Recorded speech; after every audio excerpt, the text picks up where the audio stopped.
Audiobooks for Everyone presents The Adventures of Sherlock Holmes by Arthur Conan Doyle. 8. The Adventure of the Speckled Band. On glancing over my notes of the 70-odd cases in which I have, during the last 8 years, studied the methods of my friend Sherlock Holmes, I find many tragic, some comic, a large number merely strange, but none commonplace. For, working as he did rather for the love of his art than for the acquirement of wealth, he refused to associate himself with any investigation which did not tend towards the unusual and even the fantastic. Of all these varied cases, however, I cannot recall any which presented more singular features than that which was associated with the well-known Surrey family of the Roylotts of Stoke Moran. The events in question occurred in the early days of my association with Holmes, when we were sharing rooms as bachelors in Baker Street. It is possible that I might have placed them upon record before, but a promise of secrecy was made at the time, from which I have only been freed during the last month by the untimely death of the lady to whom the pledge was given. It is perhaps as well that the facts should now come to light, for I have reasons to know that there are widespread rumours as to the death of Dr. Grimesby Roylott, which tend to make the matter even more terrible than the truth.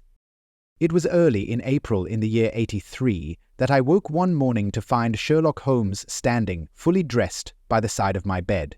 He was a late riser as a rule, and as the clock on the mantelpiece showed me that it was only 7:15, I blinked up at him in some surprise, and perhaps just a little resentment, for I was myself regular in my habits.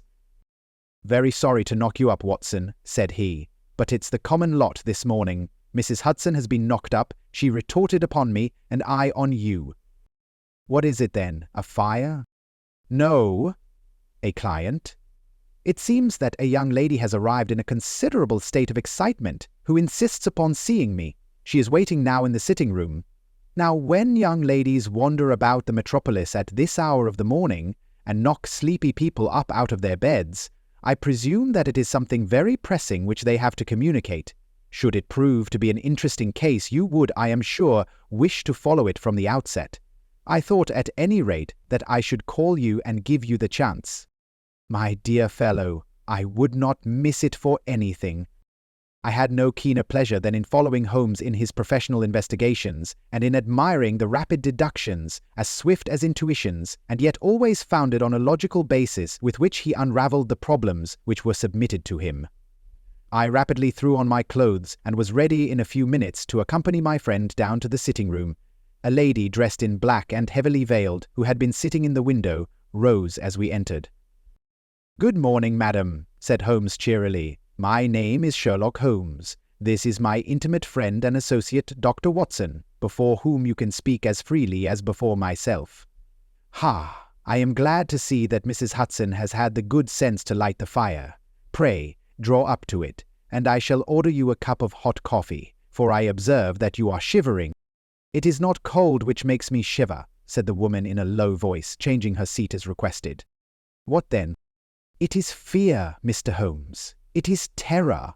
She raised her veil as she spoke, and we could see that she was indeed in a pitiable state of agitation, her face all drawn and grey, with restless frightened eyes, like those of some hunted animal. Her features and figure were those of a woman of 30, but her hair was shot with premature grey, and her expression was weary and haggard. Sherlock Holmes ran her over with one of his quick, all-comprehensive glances. "You must not fear," said he soothingly, bending forward and patting her forearm. "We shall soon set matters right, I have no doubt. You have come in by train this morning, I see." "You know me, then?" "No, but I observe the second half of a return ticket in the palm of your left glove. You must have started early, and yet you had a good drive in a dog-cart, along heavy roads, before you reached the station." The lady gave a violent start, and stared in bewilderment at my companion. "There is no mystery, my dear madam," said he, smiling. "The left arm of your jacket is spattered with mud in no less than 7 places. The marks are perfectly fresh. There is no vehicle save a dog-cart which throws up mud in that way, and then only when you sit on the left-hand side of the driver. Whatever your reasons may be, you are perfectly correct. said she. "I started from home before 6, reached Leatherhead at 20 past, and came in by the first train to Waterloo. Sir, I can stand this strain no longer. I shall go mad if it continues. I have no one to turn to, none save only one who cares for me, and he, poor fellow, can be of little aid. I have heard of you, Mr. Holmes. I have heard of you from Mrs. Farintosh, whom you helped in the hour of her sore need. It was from her that I had your address. Oh, sir, do you not think that you could help me too, and at least throw a little light through the dense darkness which surrounds me? At present, it is out of my power to reward you for your services, but in a month or 6 weeks I shall be married, with the control of my own income, and then at least you shall not find me ungrateful." Holmes turned to his desk and, unlocking it, drew out a small case-book, which he consulted. "Farintosh," said he. "Ah, yes, I recall the case. It was concerned with an opal tiara. I think it was before your time, Watson. I can only say, madam, that I shall be happy to devote the same care to your case as I did to that of your friend. As to reward, my profession is its own reward, but you are at liberty to defray whatever expenses I may be put to at the time which suits you best. And now, I beg that you will lay before us everything that may help us in forming an opinion upon the matter." "Alas," replied our visitor, "the very horror of my situation lies in the fact that my fears are so vague, and my suspicions depend so entirely upon small points, which might seem trivial to another, that even he to whom of all others I have a right to look for help and advice looks upon all that I tell him about it as the fancies of a nervous woman. He does not say so, but I can read it from his soothing answers and averted eyes. But I have heard, Mr. Holmes, that you can see deeply into the manifold wickedness of the human heart. You may advise me how to walk amid the dangers which encompass me." "I am all attention, madam." "My name is Helen Stoner, and I am living with my stepfather, who is the last survivor of one of the oldest Saxon families in England, the Roylotts of Stoke Moran, on the western border of Surrey." Holmes nodded his head. "The name is familiar to me," said he. "The family was at one time among the richest in England, and the estates extended over the borders into Berkshire in the north and Hampshire in the west.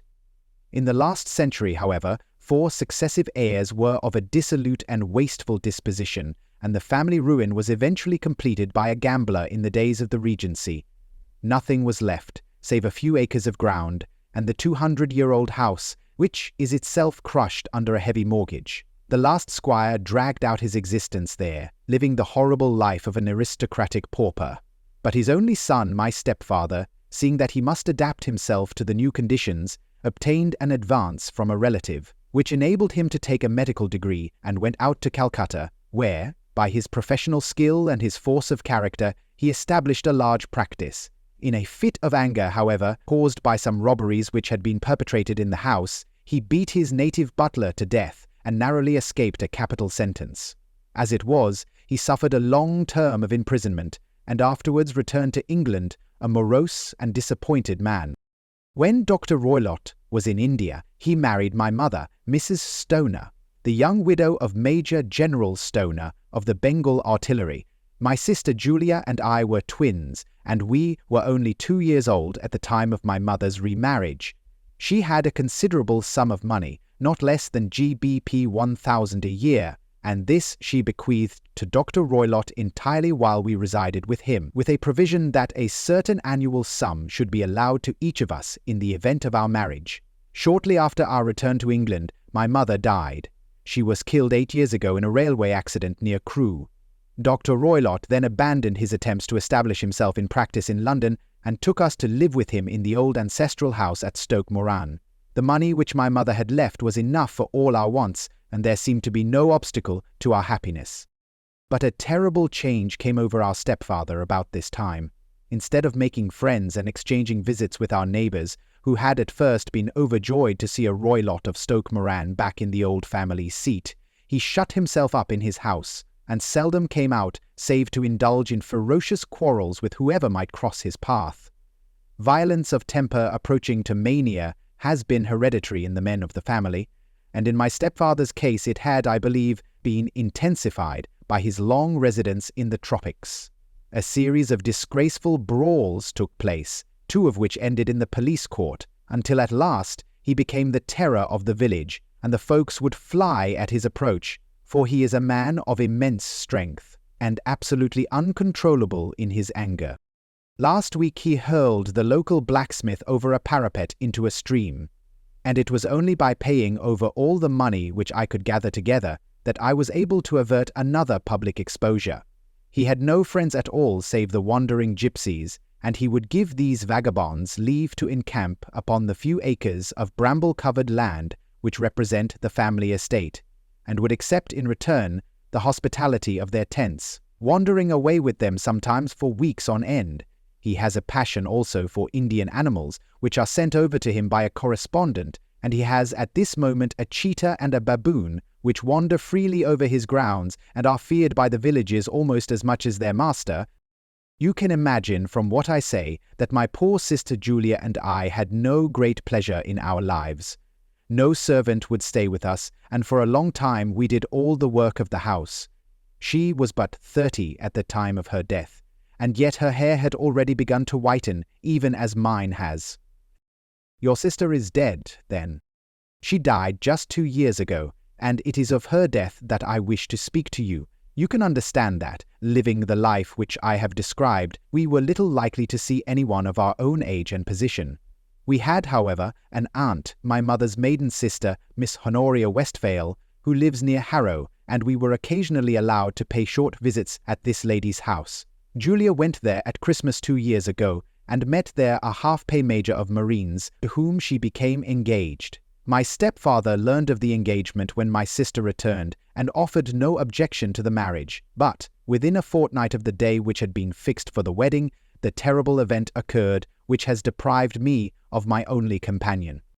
Sherlock Holmes had been leaning back in his chair with his eyes closed and his head sunk in a cushion, but he half opened his lids now, and glanced across at his visitor. "Pray be precise as to details," said he. "It is easy for me to be so, for every event of that dreadful time is seared into my memory. The manor house is, as I have already said, very old, and only one wing is now inhabited. The bedrooms in this wing are on the ground floor, the sitting rooms being in the central block of the buildings. Of these bedrooms, the first is Dr. Roylott's, the second my sister's, and the third my own. There is no communication between them, but they all open out into the same corridor. Do I make myself plain? Perfectly so. The windows of the 3 rooms open out upon the lawn. That fatal night Dr. Roylott had gone to his room early, though we knew that he had not retired to rest, for my sister was troubled by the smell of the strong Indian cigars which it was his custom to smoke. She left her room, therefore, and came into mine, where she sat for some time chatting about her approaching wedding. At 11 o'clock she rose to leave me, but she paused at the door and looked back. "Tell me, Helen," said she, "have you ever heard anyone whistle in the dead of the night?" "Never," said I. "I suppose that you could not possibly whistle yourself in your sleep." "Certainly not, but why?" "Because during the last few nights I have always, about 3 in the morning, heard a low, clear whistle. I am a light sleeper, and it has awakened me. I cannot tell where it came from, perhaps from the next room, perhaps from the lawn. I thought that I would just ask you whether you had heard it." "No, I have not. It must be those wretched gypsies in the plantation." "Very likely. And yet, if it were on the lawn, I wonder that you did not hear it also." "Ah, but I sleep more heavily than you." "Well, it is of no great consequence, at any rate." She smiled back at me, closed my door, and a few moments later I heard her key turn in the lock. "Indeed," said Holmes. "Was it your custom always to lock yourselves in at night?" "Always." "And why?" "I think that I mentioned to you that the doctor kept a cheetah and a baboon. We had no feeling of security unless our doors were locked." "Quite so. Pray proceed with your statement." "I could not sleep that night. A vague feeling of impending misfortune impressed me. My sister and I, you will recollect, were twins, and you know how subtle are the links which bind 2 souls which are so closely allied. It was a wild night. The wind was howling outside, and the rain was beating and splashing against the windows. Suddenly, amid all the hubbub of the gale, there burst forth the wild scream of a terrified woman. I knew that it was my sister's voice.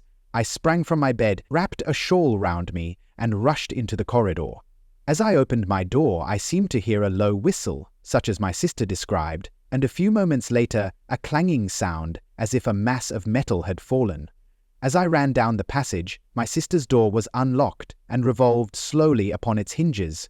I stared at it, horror-stricken, not knowing what was about to issue from it. By the light of the corridor lamp, I saw my sister appear at the opening, her face blanched with terror, her hands groping for help, her whole figure swaying to and fro like that of a drunkard. I ran to her and threw my arms round her, but at that moment her knees seemed to give way and she fell to the ground. She writhed as one who is in terrible pain, and her limbs were dreadfully convulsed.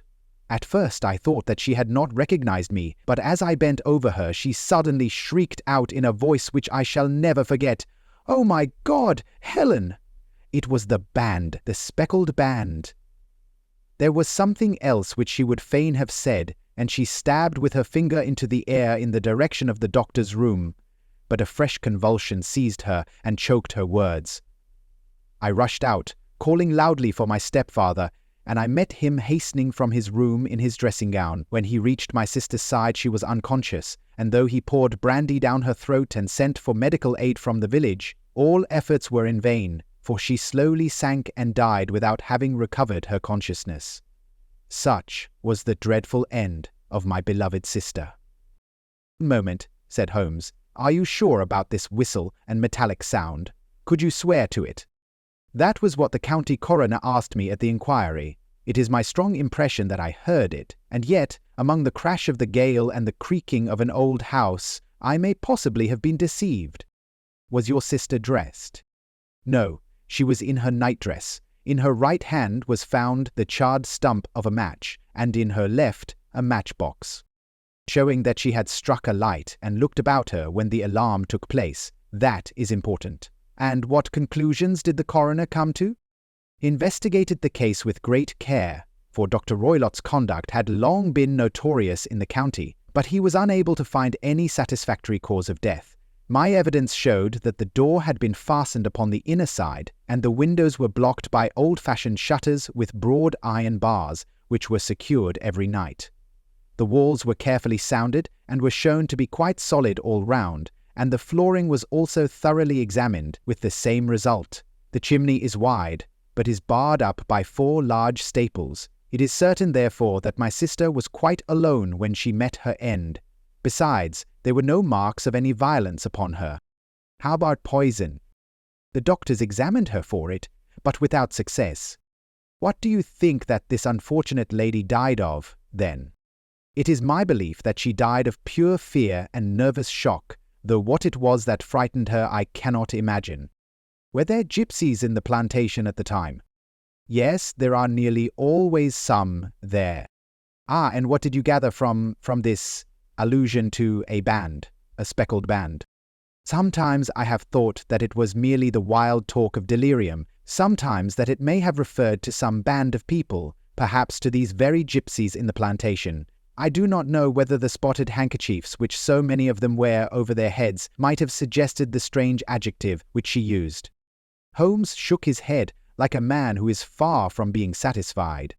"These are very deep waters," said he. "Pray go on with your narrative." 2 years have passed since then, and my life has been, until lately, lonelier than ever. A month ago, however, a dear friend, whom I have known for many years, has done me the honor to ask my hand in marriage. His name is Armitage. Percy Armitage, the second son of Mr. Armitage of Crane Water near Reading. My stepfather has offered no opposition to the match, and we are to be married in the course of the spring.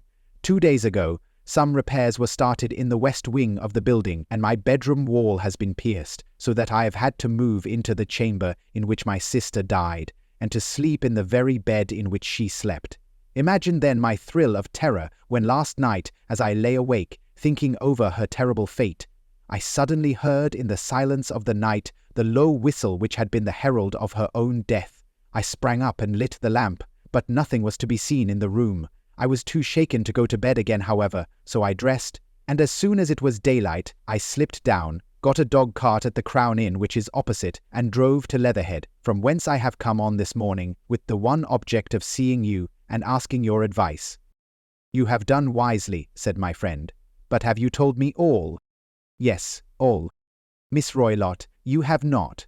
You are screening your stepfather." "Why, what do you mean?" For answer, Holmes pushed back the frill of black lace which fringed the hand that lay upon our visitor's knee. 5 little livid spots, the marks of 4 fingers and a thumb, were printed upon the white wrist. "You have been cruelly used," said Holmes. The lady coloured deeply and covered over her injured wrist. "He is a hard man," she said, "and perhaps he hardly knows his own strength." There was a long silence, during which Holmes leaned his chin upon his hands and stared into the crackling fire. "This is a very deep business," he said at last. "There are 1,000 details which I should desire to know before I decide upon our course of action, yet we have not a moment to lose. If we were to come to Stoke Moran today, would it be possible for us to see over these rooms without the knowledge of your stepfather? As it happens, he spoke of coming into town today upon some most important business. It is probable that he will be away all day, and that there would be nothing to disturb you. We have a housekeeper now, but she is old and foolish, and I could easily get her out of the way." "Excellent. You are not averse to this trip, Watson?" "By no means." "Then we shall both come. What are you going to do yourself?" "I have 1 or 2 things which I would wish to do now that I am in town. But I shall return by the 12 o'clock train, so as to be there in time for your coming. And you may expect us early in the afternoon. I have myself some small business matters to attend to. Will you not wait and breakfast?" "No, I must go. My heart is lightened already since I have confided my trouble to you. I shall look forward to seeing you again this afternoon." She dropped her thick black veil over her face and glided from the room. "And what do you think of it all, Watson?" asked Sherlock Holmes, leaning back in his chair. "It seems to me to be a most dark and sinister business." "Dark enough and sinister enough.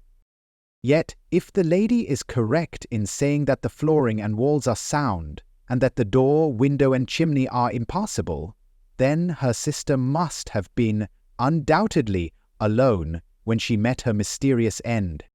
What becomes, then, of these nocturnal whistles, and what of the very peculiar words of the dying woman? I cannot think.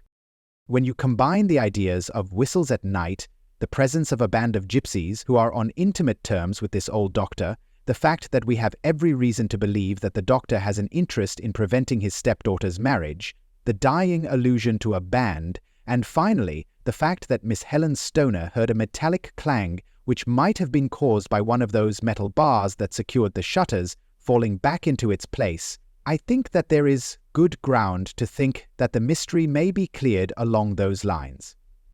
But what, then, did the gypsies do? I cannot imagine. I see many objections to any such theory. And so do I. It is precisely for that reason that we are going to Stoke Moran this day. I want to see whether the objections are fatal or if they may be explained away. But what in the name of the devil? The ejaculation had been drawn from my companion by the fact that our door had been suddenly dashed open and that a huge man had framed himself in the aperture. His costume was a peculiar mixture of the professional and of the agricultural, having a black top hat, a long frock coat, and a pair of high gaiters, with a hunting crop swinging in his hand. So tall was he that his hat actually brushed the crossbar of the doorway, and his breadth seemed to span it across from side to side. A large face, seared with 1,000 wrinkles, burned yellow with the sun, and marked with every evil passion, was turned from one to the other of us, while his deep-set, bile-shot eyes, and his high, thin, fleshless nose, gave him somewhat the resemblance to a fierce old bird of prey. "Which of you is Holmes?" asked this apparition. "My name, sir, but you have the advantage of me," said my companion quietly. "I am Dr. Grimesby Roylott of Stoke Moran." "Indeed, doctor," said Holmes blandly. "Pray, take a seat." "I will do nothing of the kind. My stepdaughter has been here. I have traced her. What has she been saying to you?" "It is a little cold for the time of the year," said Holmes. "What has she been saying to you?" screamed the old man furiously. "But I have heard that the crocuses promise well," continued my companion imperturbably. "Ha! You put me off, do you?" said our new visitor, taking a step forward and shaking his hunting crop. "I know you, you scoundrel. I have heard of you before. You are Holmes, the meddler." My friend smiled. Holmes the busybody. His smile broadened. Holmes the Scotland Yard Jack-in-Office. Holmes chuckled heartily. Your conversation is most entertaining, said he. When you go out, close the door, for there is a decided draught. I will go when I have had my say. Don't you dare to meddle with my affairs. I know that Miss Stoner has been here. I traced her. I am a dangerous man to fall foul of. See here." He stepped swiftly forward, seized the poker, and bent it into a curve with his huge brown hands. "See that you keep yourself out of my grip," he snarled, and hurling the twisted poker into the fireplace, he strode out of the room. "It seems a very amiable person," said Holmes, laughing. "I am not quite so bulky, but if he had remained, I might have shown him that my grip was not much more feeble than his own." As he spoke, he picked up the steel poker, and with a sudden effort, straightened it out again. Fancy his having the insolence to confound me with the official detective force.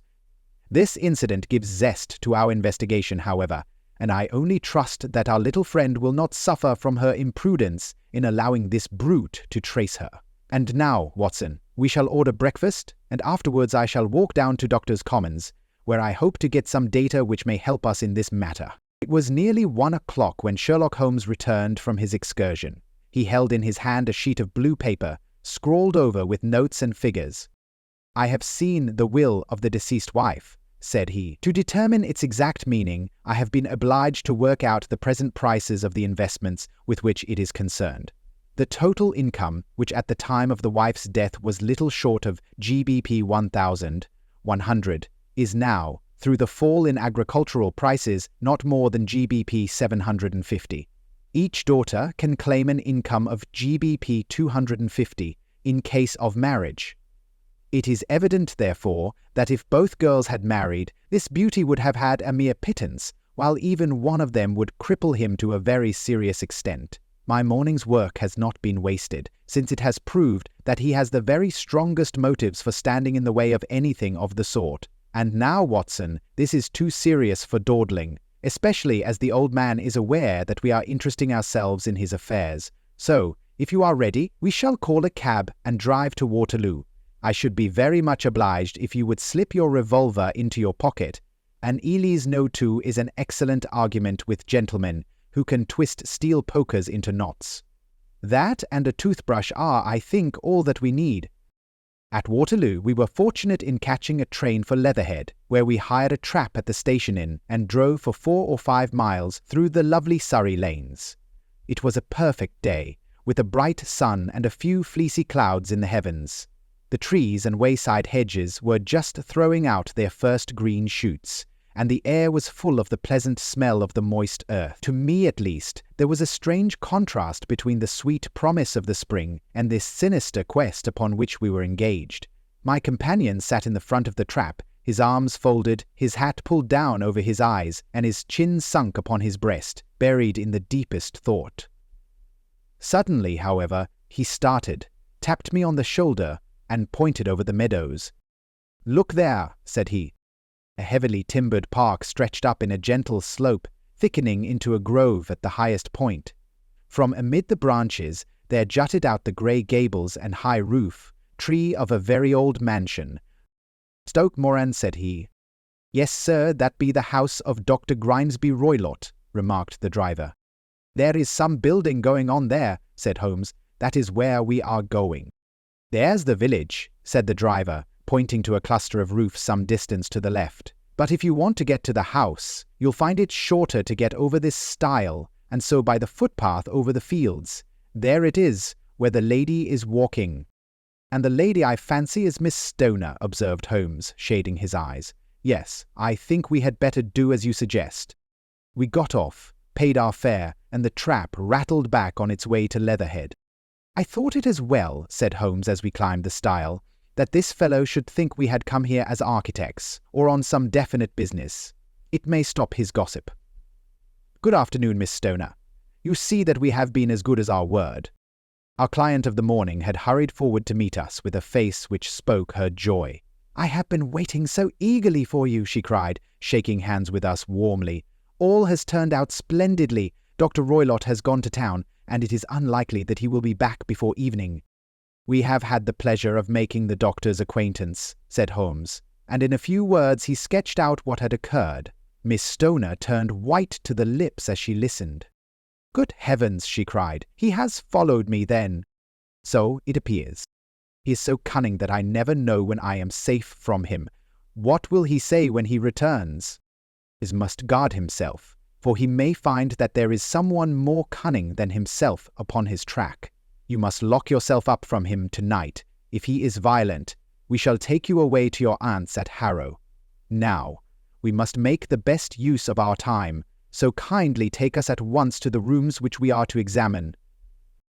The building was of grey, lichen-blotched stone, with a high central portion and two curving wings, like the claws of a crab, thrown out on each side. In one of these wings, the windows were broken and blocked with wooden boards, while the roof was partly caved in, a picture of ruin. The central portion was in little better repair, but the right-hand block was comparatively modern, and the blinds in the windows, with the blue smoke curling up from the chimneys, showed that this was where the family resided. Some scaffolding had been erected against the end wall, and the stonework had been broken into, but there were no signs of any workmen at the moment of our visit. Holmes walked slowly up and down the ill-trimmed lawn, and examined with deep attention the outsides of the windows. "This, I take it, belongs to the room in which you used to sleep. The centre one to your sister's, and the one next to the main building to Dr. Roylott's chamber." "Exactly so, but I am now sleeping in the middle one, pending the alterations, as I understand. By the way, there does not seem to be any very pressing need for repairs at that end wall." "There were none. I believe that it was an excuse to move me from my room." "Ah, that is suggestive. Now, on the other side of this narrow wing runs the corridor from which these three rooms open. There are windows in it, of course?" "Yes, but very small ones, too narrow for anyone to pass through. As you both locked your doors at night, your rooms were unapproachable from that side. Now, would you have the kindness to go into your room and bar your shutters?" Miss Stoner did so, and Holmes, after a careful examination through the open window, endeavoured in every way to force the shutter open, but without success. There was no slit through which a knife could be passed to raise the bar. Then, with his lens, he tested the hinges, but they were of solid iron, built firmly into the massive masonry. Said he, scratching his chin in some perplexity. "My theory certainly presents some difficulties.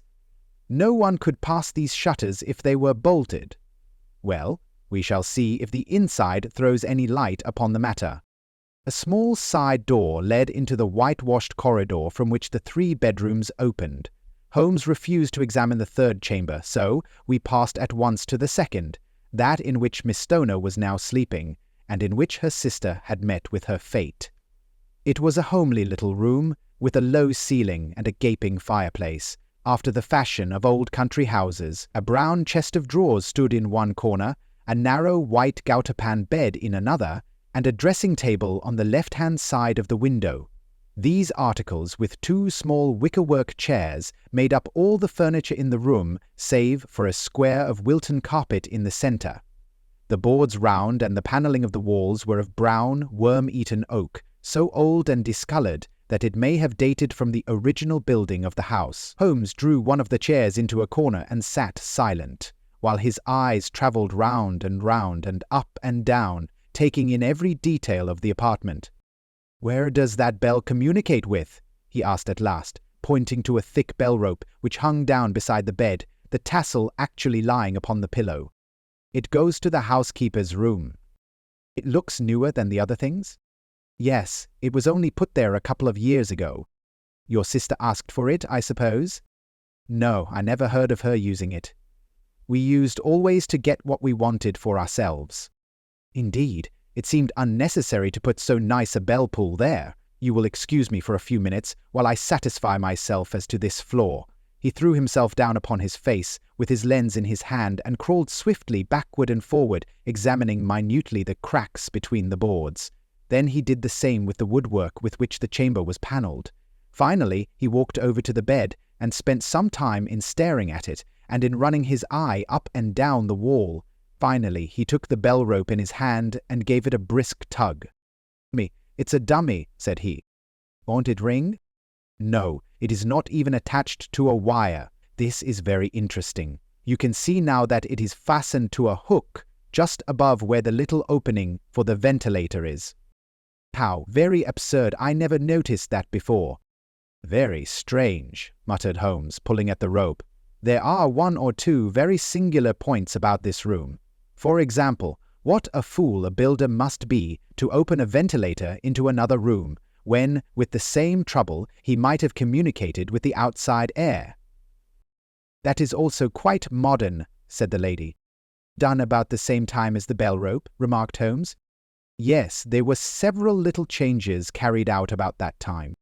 They seem to have been of a most interesting character. Dummy bell ropes, and ventilators which do not ventilate. With your permission, Miss Stoner, we shall now carry our researches into the inner apartment." Dr. Grimesby Roylott's chamber was larger than that of his stepdaughter, but was as plainly furnished. A camp bed, a small wooden shelf full of books mostly of a technical character, an armchair beside the bed, a plain wooden chair against the wall, a round table, and a large iron safe were the principal things which met the eye. Holmes walked slowly round and examined each and all of them with the keenest interest. "What's in here?" he asked, tapping the safe. "My stepfather's business papers." "Oh, you have seen inside then?" "Only once, some years ago. I remember that it was full of papers." "There isn't a cat in it, for example?" "No." "What a strange idea." "Well, look at this." He took up a small saucer of milk which stood on the top of it. "No, we don't keep a cat, but there is a cheetah and a baboon." "Ah, yes, of course. Well, a cheetah is just a big cat, and yet a saucer of milk does not go very far in satisfying its wants, I dare say. There is one point which I should wish to determine." He squatted down in front of the wooden chair and examined the seat of it with the greatest attention. "Thank you, that is quite settled," said he, rising and putting his lens in his pocket. "Hullo, here is something interesting." The object which had caught his eye was a small dog lash hung on one corner of the bed. The lash, however, was curled upon itself and tied so as to make a loop of whipcord. "What do you make of that, Watson?" "It's a common enough lash, but I don't know why it should be tied." "That is not quite so common, is it? Ah me! It's a wicked world, and when a clever man turns his brains to crime, it is the worst of all. I think that I have seen enough now, Miss Stoner, and with your permission we shall walk out upon the lawn." I had never seen my friend's face so grim, or his brow so dark, as it was when we turned from the scene of this investigation. We had walked several times up and down the lawn, neither Miss Stoner nor myself liking to break in upon his thoughts before he roused himself from his reverie. "It is very essential, Miss Stoner," said he, "that you should absolutely follow my advice in every respect." "I shall most certainly do so. The matter is too serious for any hesitation. Your life may depend upon your compliance." "I assure you that I am in your hands. In the first place, both my friend and I must spend the night in your room." Both Miss Stoner and I gazed at him in astonishment. "Yes, it must be so. Let me explain. I believe that that is the village inn over there?" "Yes, that is the Crown." "Very good. Your windows would be visible from there?" "Certainly."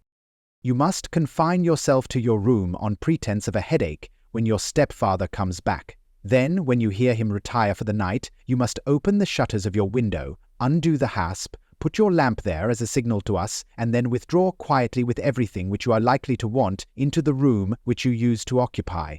I have no doubt that, in spite of the repairs, you could manage there for one night." "Oh yes, easily." "The rest you will leave in our hands." "But what will you do?"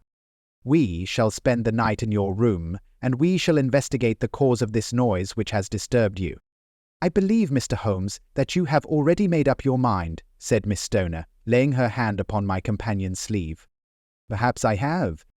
"Then, for pity's sake, tell me what was the cause of my sister's death. I should prefer to have clearer proofs before I speak. You can at least tell me whether my own thought is correct. And if she died from some sudden fright? No, I do not think so. I think that there was probably some more tangible cause. And now, Miss Stoner, we must leave you, for if Dr. Roylott returned and saw us, our journey would be in vain. Goodbye, and be brave, for if you will do what I have told you, you may rest assured that we shall soon drive away the dangers that threaten you. Sherlock Holmes and I had no difficulty in engaging a bedroom and sitting room at the Crown Inn. They were on the upper floor, and from our window we could command a view of the avenue gate and of the inhabited wing of Stoke Moran Manor House. At dusk, we saw Dr. Grimesby Roylott drive past, his huge form looming up beside the little figure of the lad who drove him. The boy had some slight difficulty in undoing the heavy iron gates, and we heard the hoarse roar of the doctor's voice and saw the fury with which he shook his clenched fists at him. The trap drove on, and a few minutes later we saw a sudden light spring up among the trees as the lamp was lit in one of the sitting rooms. "Do you know, Watson," said Holmes as we sat together in the gathering darkness, "I have really some scruples as to taking you tonight. There is a distinct element of danger. Can I be of assistance? Your presence might be invaluable. Then I shall certainly come. It is very kind of you. You speak of danger. You have evidently seen more in these rooms than was visible to me." "No, but I fancy that I may have deduced a little more. I imagine that you saw all that I did." "I saw nothing remarkable save the bell rope, and what purpose that could answer, I confess, is more than I can imagine." "You saw the ventilator too?" "Yes, but I do not think that it is such a very unusual thing to have a small opening between two rooms. It was so small that a rat could hardly pass through. I knew that we should find a ventilator before ever we came to Stoke Moran." "My dear Holmes." "Oh, yes, I did. You remember in her statement she said that her sister could smell Dr. Roylott's cigar. Now, of course, that suggested at once that there must be a communication between the two rooms. It could only be a small one, or it would have been remarked upon at the coroner's inquiry. I deduced a ventilator. But what harm can there be in that? Well, there is at least a curious coincidence of dates. A ventilator is made, a cord is hung, and a lady who sleeps in the bed dies. Does not that strike you? I cannot as yet see any connection. Did you observe anything very peculiar about that bed?" "It was clamped to the floor. Did you ever see a bed fastened like that before?" "I cannot say that I have." "The lady could not move her bed. It must always be in the same relative position to the ventilator and to the rope, or so we may call it, since it was clearly never meant for a bell pull." "Holmes," I cried, "I seem to see dimly what you are hinting at. We are only just in time to prevent some subtle and horrible crime." "Subtle enough and horrible enough. When a doctor does go wrong, he is the first of criminals. He has nerve and he has knowledge. Palmer and Pritchard were among the heads of their profession. This man strikes even deeper, but I think, Watson, that we shall be able to strike deeper still. But we shall have horrors enough before the night is over. For goodness sake, let us have a quiet pipe, and turn our minds for a few hours to something more cheerful." About 9 o'clock, the light among the trees was extinguished, and all was dark in the direction of the manor house. 2 hours passed slowly away, and then suddenly, just at the stroke of 11, a single bright light shone out right in front of us. "That is our signal," said Holmes, springing to his feet. "It comes from the middle window." As we passed out, he exchanged a few words with the landlord, explaining that we were going on a late visit to an acquaintance and that it was possible that we might spend the night there. A moment later, we were out on the dark road, a chill wind blowing in our faces and one yellow light twinkling in front of us through the gloom to guide us on our sombre errand. There was little difficulty in entering the grounds, for unrepaired breaches gaped in the old park wall. Making our way among the trees, we reached the lawn, crossed it, and were about to enter through the window when out from a clump of laurel bushes there darted what seemed to be a hideous and distorted child, who threw itself upon the grass with writhing limbs and then ran swiftly across the lawn into the darkness. "My God!" I whispered. "Did you see it?" Holmes was for the moment as startled as I. His hand closed like a vice upon my wrist in his agitation. Then he broke into a low laugh and put his lips to my ear. "It is a nice household," he murmured. That is the baboon. I had forgotten the strange pets which the doctor affected. There was a cheetah, too. Perhaps we might find it upon our shoulders at any moment. I confess that I felt easier in my mind when, after following Holmes' example and slipping off my shoes, I found myself inside the bedroom.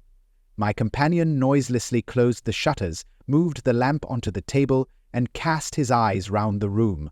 All was as we had seen it in the daytime. Then, creeping up to me and making a trumpet of his hand, he whispered into my ear again, so gently that it was all that I could do to distinguish the words.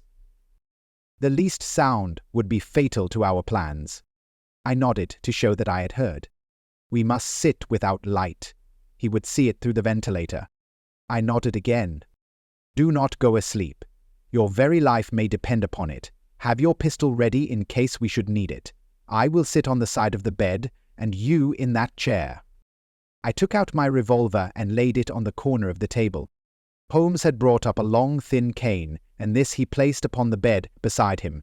By it he laid the box of matches and the stump of a candle. Then he turned down the lamp, and we were left in darkness. How shall I ever forget that dreadful vigil? I could not hear a sound, not even the drawing of a breath, and yet I knew that my companion sat open-eyed, within a few feet of me, in the same state of nervous tension in which I was myself. The shutters cut off the least ray of light, and we waited in absolute darkness. From outside came the occasional cry of a night bird, and once at our very window a long-drawn cat-like whine, which told us that the cheetah was indeed at liberty. Far away we could hear the deep tones of the parish clock, which boomed out every quarter of an hour. How long they seemed, those quarters! 12 struck, and 1, and 2, and 3, and still we sat waiting silently for whatever might befall. Suddenly there was the momentary gleam of a light up in the direction of the ventilator, which vanished immediately, but was succeeded by a strong smell of burning oil and heated metal. Someone in the next room had lit a dark lantern. I heard a gentle sound of movement, and then all was silent once more, though the smell grew stronger. For half an hour I sat with straining ears, then suddenly another sound became audible, a very gentle, soothing sound, like that of a small jet of steam escaping continually from a kettle. The instant that we heard it, Holmes sprang from the bed, struck a match, and lashed furiously with his cane at the bell-pull. "You see it, Watson," he yelled. "You see it!" But I saw nothing. At the moment when Holmes struck the light, I heard a low, clear whistle, but the sudden glare flashing into my weary eyes made it impossible for me to tell what it was at which my friend lashed so savagely. I could, however, see that his face was deadly pale and filled with horror and loathing. He had ceased to strike and was gazing up at the ventilator when suddenly there broke from the silence of the night the most horrible cry to which I have ever listened. It swelled up louder and louder, a hoarse yell of pain and fear and anger, all mingled in the one dreadful shriek. They say that away down in the village, and even in the distant parsonage, that cry raised the sleepers from their beds. It struck cold to our hearts, and I stood gazing at Holmes, and he at me, until the last echoes of it had died away into the silence from which it rose. "What can it mean?" I gasped. "It means that it is all over," Holmes answered. "And perhaps, after all, it is for the best. Take your pistol, and we will enter Dr. Roylott's room." With a grave face he lit the lamp, and led the way down the corridor. Twice he struck at the chamber door without any reply from within. Then he turned the handle and entered, I at his heels, with the cocked pistol in my hand. It was a singular sight which met our eyes. On the table stood a dark lantern, with the shutter half open, throwing a brilliant beam of light upon the iron safe, the door of which was ajar. Beside this table, on the wooden chair, sat Dr. Grimesby Roylott, clad in a long grey dressing gown, his bare ankles protruding beneath, and his feet thrust into red, heelless Turkish slippers. Across his lap lay the short stock with the long lash which we had noticed during the day. His chin was cocked upward, and his eyes were fixed in a dreadful, rigid stare at the corner of the ceiling. Round his brow he had a peculiar yellow band with brownish speckles, which seemed to be bound tightly round his head. As we entered, he made neither sound nor motion. "The band, the speckled band," whispered Holmes. I took a step forward. In an instant his strange headgear began to move, and there reared itself from among his hair the squat diamond-shaped head and puffed neck of a loathsome serpent. "It is a swamp adder," cried Holmes, "the deadliest snake in India. He has died within 10 seconds of being bitten. Violence does, in truth, recoil upon the violent, and the schemer falls into the pit which he digs for another. Let us thrust this creature back into its den, and we can then remove Miss Stoner to some place of shelter and let the county police know what has happened." As he spoke, he drew the dog-whip swiftly from the dead man's lap, and throwing the noose round the reptile's neck, he drew it from its horrid perch and, carrying it at arm's length, threw it into the iron safe which he closed upon it. Such are the true facts of the death of Dr. Grimesby Roylott of Stoke Moran. It is not necessary that I should prolong a narrative which has already run to too great a length by telling how we broke the sad news to the terrified girl, how we conveyed her by the morning train to the care of her good aunt at Harrow, of how the slow process of official inquiry came to the conclusion that the doctor met his fate while indiscreetly playing with a dangerous pet. The little which I had yet to learn of the case was told me by Sherlock Holmes as we travelled back next day.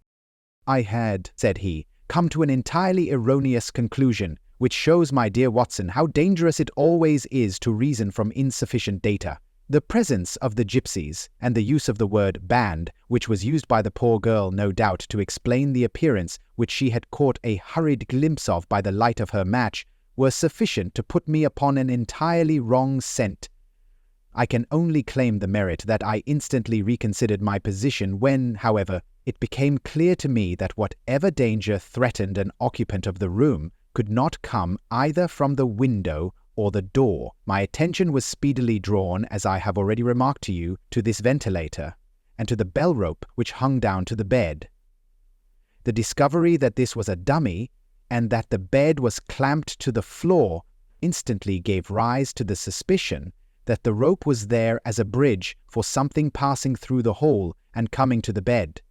The idea of a snake instantly occurred to me, and when I coupled it with my knowledge that the doctor was furnished with a supply of creatures from India, I felt that I was probably on the right track.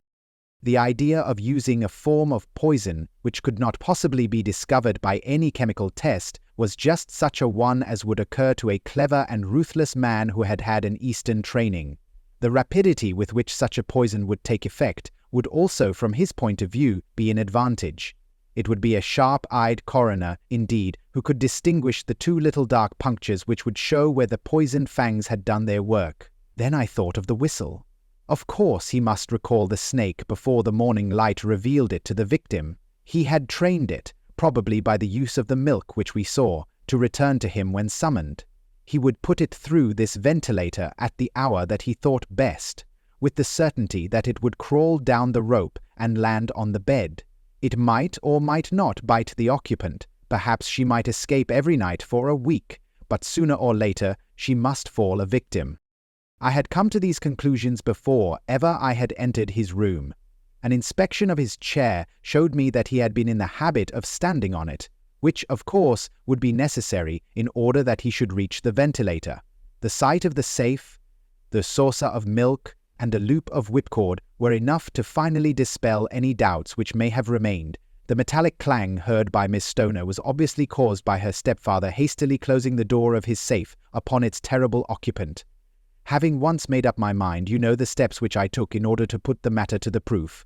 I heard the creature hiss, as I have no doubt that you did also, and I instantly lit the light and attacked it, with the result of driving it through the ventilator, and also with the result of causing it to turn upon its master at the other side. Some of the blows of my cane came home and roused its snakish temper, so that it flew upon the first person it saw. In this way, I am no doubt indirectly responsible for Dr. Grimesby Roylott's death, and I cannot say that it is likely to weigh very heavily upon my conscience.